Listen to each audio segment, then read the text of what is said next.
The past few days have laid bare the unraveling of Donald Trump's presidency, a spectacle of weakness, confusion, and corruption that's impossible to ignore. Once strutting around like a self-proclaimed king, Trump now stumbles, literally and figuratively, under the weight of his own failures. Reports swirling about his declining health have only fueled the narrative of a man out of his depth, clinging to power as his body and mind betray him. He denies it, of course, with the same tired bluster, but the cracks are showing. His slurred speeches, his low-energy appearances, and his inability to navigate even the big stairs of Air Force One paint a picture of a leader in collapse. This isn't the strongman MAGA once worshipped. This is a frail, flailing figure, humiliated by his own limitations. And then there's the economy, a disaster entirely of Trump's making. His signature tariff policy, sold as a masterstroke to make America great again, has instead kneecapped American families and businesses. The Federal Circuit Court of Appeals recently ruled against Trump's tariff scheme, calling it what it is, a tax on American consumers. Basic economics, folks. When you slap tariffs on imports, American companies pay the price, and they pass those costs on to you.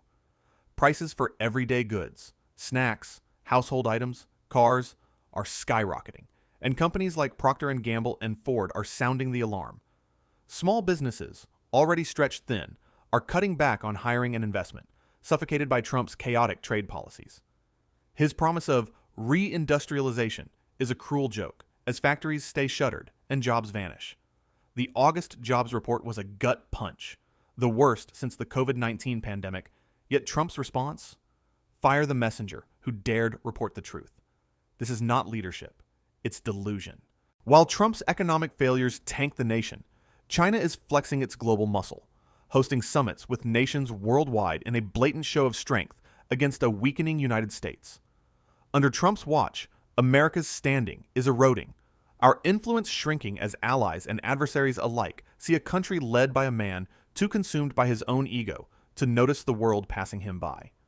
His administration's incompetence, missed deadlines, half-baked deals with trading partners like Mexico and India has left America scrambling. Trump's tariffs aren't bringing factories back. They're pushing them further away, leaving American consumers to foot the bill for his blunders. It's a humiliating fall for a nation once seen as the world's economic powerhouse. Fox News, ever the loyal lapdog, can't handle the truth of Trump's collapse, so they're resorting to their usual playbook: distraction and denial. Instead of covering the economy's nosedive or Trump's faltering health, they're peddling laughable stories to keep their viewers in a MAGA-induced haze. Take their obsession with golf carts in suburban neighborhoods. Yes, you heard that right. While inflation soars and jobs disappear, Fox is fixated on whether you should cruise to your neighbor's garage sale in a golf cart. It's the kind of absurd, out-of-touch nonsense that only a propaganda outlet could dream up. They're not reporting news. They're scripting a sitcom for people who've forgotten what reality looks like. Then, there's the Living Carnivore Diet, a bizarre segment featuring Dr. Sean O'Mara preaching about fermented foods and living microbes to burn visceral fat. This is Fox's idea of hard-hitting journalism.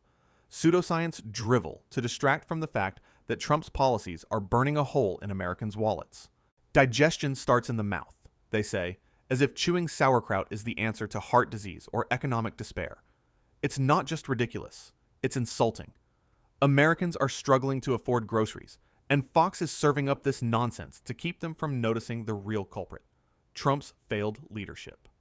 But the real kicker is Fox's meltdown over California Governor Gavin Newsom, who's been masterfully trolling Trump and exposing his absurdity for all to see.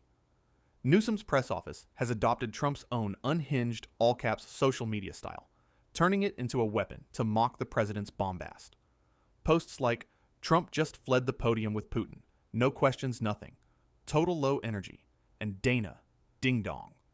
Perino is melting down because of me, Gavin C. Newsom," have racked up millions of views, driving Fox into a frenzy. Newsom's not copying Trump. He's holding a mirror up to his absurdity, showing the world just how ridiculous and weak the former president's shtick has become. Fox hosts like Dana Perino and Tomi Lahren are clutching their pearls, whining that Newsom's tactics are childish or inauthentic, blissfully unaware that they're proving his point. Trump's style is a clown show, and Newsom's parody is landing because it's so painfully accurate. Newsom's social media blitz isn't just for laughs. It's a calculated strike against Trump's brand. By mimicking Trump's all-caps rants, juvenile nicknames, and AI-generated memes, like Newsom's face on Mount Rushmore, he's showing Democrats how to fight fire with fire. Unlike the milquetoast Democrats of the past, Newsom's not afraid to get in the mud, and it's working. His press office's X account has gained 250,000 followers and 225 million impressions since early August, a testament to his ability to capture attention and energize the base. Democratic strategists are raving, with one calling it refreshing, energizing, and even fun to see Newsom take on Trump in an arena he's dominated for a decade. Even Bill Maher, no stranger to cutting through political BS, praised Newsom's tactics as very funny, noting that he's grasped the key to today's culture. Don't try to outsmart people. You have to outstupid them. Fox's response? Panic and projection. They're trotting out Trump's former lawyer, Todd Blanche, now a top DOJ official, to spin tales of disgusting judges standing up for orphaned Guatemalan children.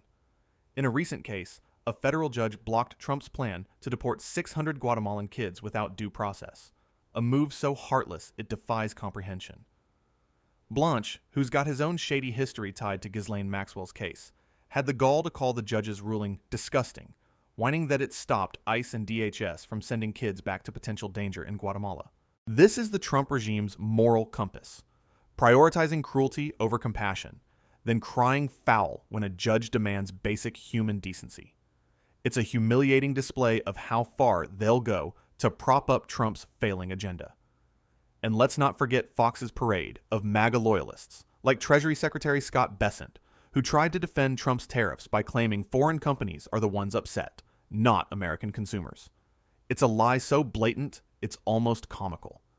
As our editor-in-chief pointed out, tariffs are a tax paid by American importers, who then pass the cost on to consumers, or go bankrupt trying to absorb it. Bessent's attempt to spin this as a win for reindustrialization is pure fiction. Factories aren't flooding back to the U.S., and the jobs Trump promised are nowhere to be seen. It's the kind of gaslighting that Fox thrives on, but Americans aren't buying it. Inflation is up, prices are soaring, and the only thing reindustrialized is the MAGA cult's ability to swallow Trump's lies. Then there's Nancy Mace, the MAGA Republican running for South Carolina governor, who took Fox's bait and ran with it, calling for soldiers to be sent to Chicago to tackle crime. Chicago, mind you, isn't even in her state, but facts don't matter when you're auditioning for Trump's approval. Her claim that Democrats are defending rapists, murderers, and pedophiles is straight out of the MAGA playbook, fear-mongering nonsense designed to inflame. The reality? Red states like South Carolina have far higher crime rates than blue states, and Trump's own policies, like defunding police and critical city services, are making things worse. Sending soldiers to invade American cities isn't leadership. It's authoritarian desperation from a regime that's lost control. Trump's humiliation doesn't stop there. His obsession with Newsom, calling him Newscum and suggesting he should be arrested, shows how deeply the governor's trolling has gotten under his skin. Trump's Truth Social posts are increasingly erratic, lashing out at Newsom's redistricting push and his rising popularity. A recent Echelon Insights poll showed Newsom surging to second place among likely 2028 Democratic candidates, trailing only Kamala Harris. Democrats are rallying around him, energized by his willingness to fight back. As one strategist put it, Newsom is capturing the hearts and minds of Democrats by going toe-to-toe with Trump in a way few others have dared. Newsom's redistricting plan, a direct counter to Trump's Texas gerrymandering scheme, is another masterstroke. By pushing to redraw California's congressional maps, he's fighting to level the playing field and stop Republicans from rigging the House in their favor.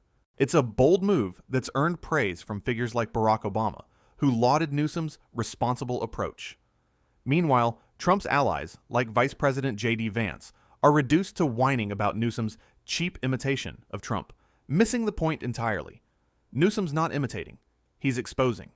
Every all-caps post, every snarky meme, is a reminder that Trump's brand of chaos is a liability, not a strength.